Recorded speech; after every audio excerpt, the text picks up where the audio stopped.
Let's get something straight right now. If you want to get ahead of 99% of people, you need to stop doing what 99% of self-improvement advice tells you to do. Because here's the thing, nobody wants to admit. Goals don't separate you from the pack. Neither does waking up at 5 a.m. Neither does discipline, monk mode, or any of that productivity garbage you've been consuming. Your mailman has goals. Your Uber driver meditates. Half your college mates have a vision board. They optimize their morning routine, but never question their direction. They track every habit, but miss every opportunity. They're so busy looking productive, and yet they're all exactly where you are. So what actually works? What if I told you getting ahead isn't about adding more, but subtracting almost everything? Let me show you what I mean. You've been lied to, and I'm partially to blame. Everyone making content like this is. You've been convinced that success is a recipe. Follow these 7 steps. Copy this routine. Use this app. Buy this course. The thing is, the execution, the how, gets all the attention because it's easy to see, easy to copy, easy to sell. But here's what nobody tells you. What's actually missing? Execution doesn't determine the magnitude of your success. It determines whether you finish at all. You can have perfect habits and go nowhere, or you can have chaotic habits and change the world. The difference? It's not what you think. Let me break down what actually separates the 1% from everyone else, and why it has nothing to do with productivity hacks. If you study people who've actually made it to the top 1%, not the Instagram fake it crowd, but people who've genuinely built something, 3 patterns emerge, and all 3 go against what you've been taught. Pattern number 1. They're correct contrarians. Most people go with the flow. A smaller group rebels and has contrarian ideas. But here's the catch. Most contrarian ideas are wrong.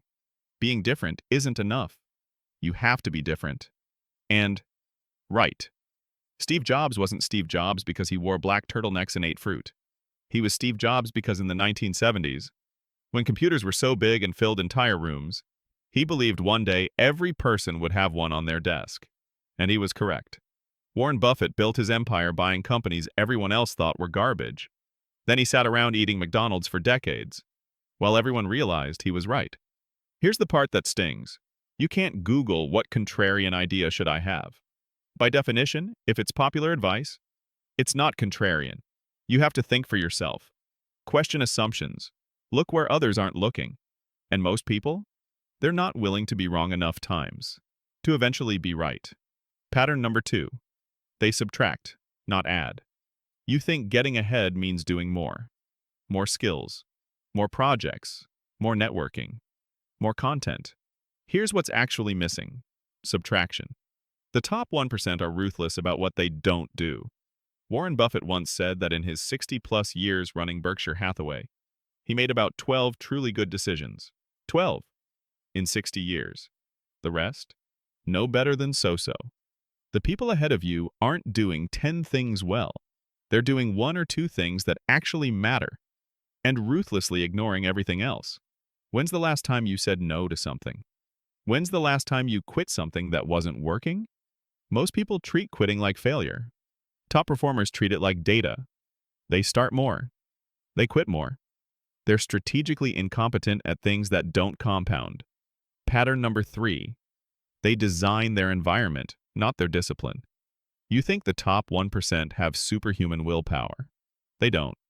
Research on habit formation shows environment beats motivation almost every time.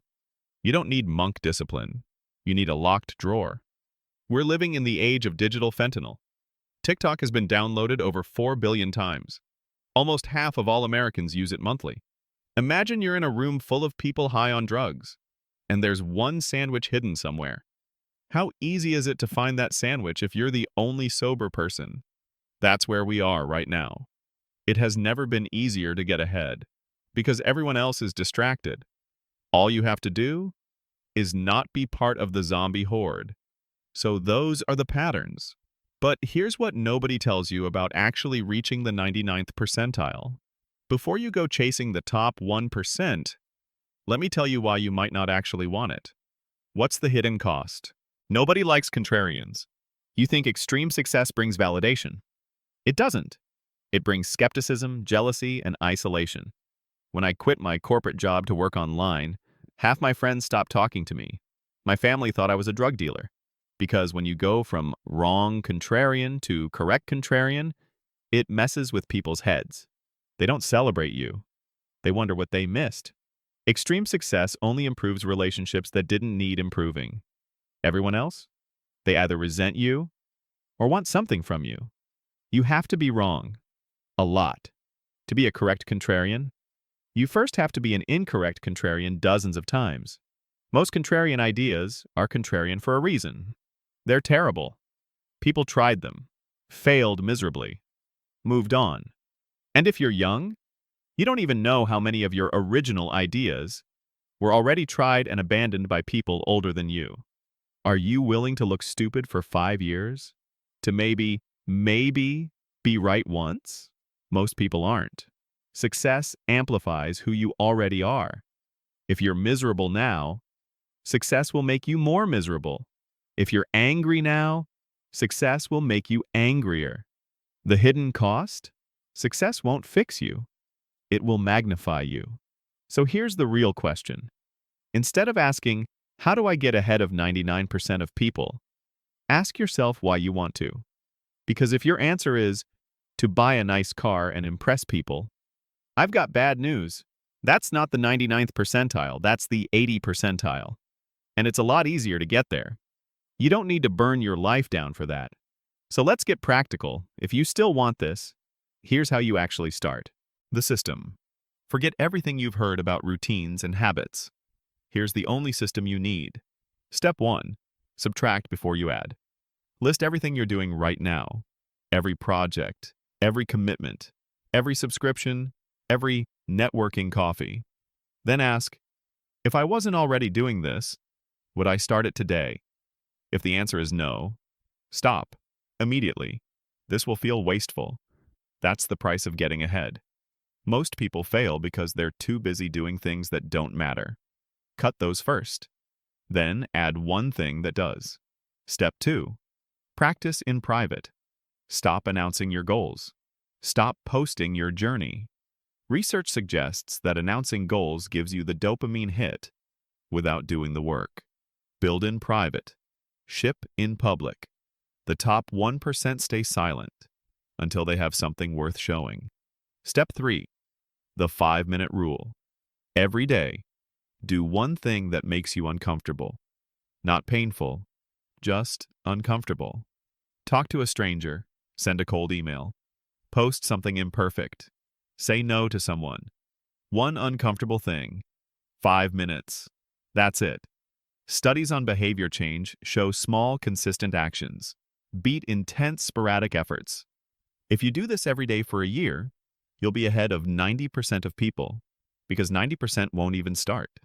Step 4. Design friction. Don't rely on discipline. Design your environment so bad behavior requires effort. Phone in another room. Apps deleted. Notifications off. Friction everywhere between you and distraction. Make the good stuff easy. Make the bad stuff hard. Your environment decides your behavior. Stop fighting it. All right. You have the system. Now here's what separates people who actually use it from people who just feel inspired for 48 hours. Here's what I need you to understand. Hard work doesn't guarantee success, but not working hard guarantees failure. Success is a combination of hard work, direction, timing, network, unfair advantages, and luck.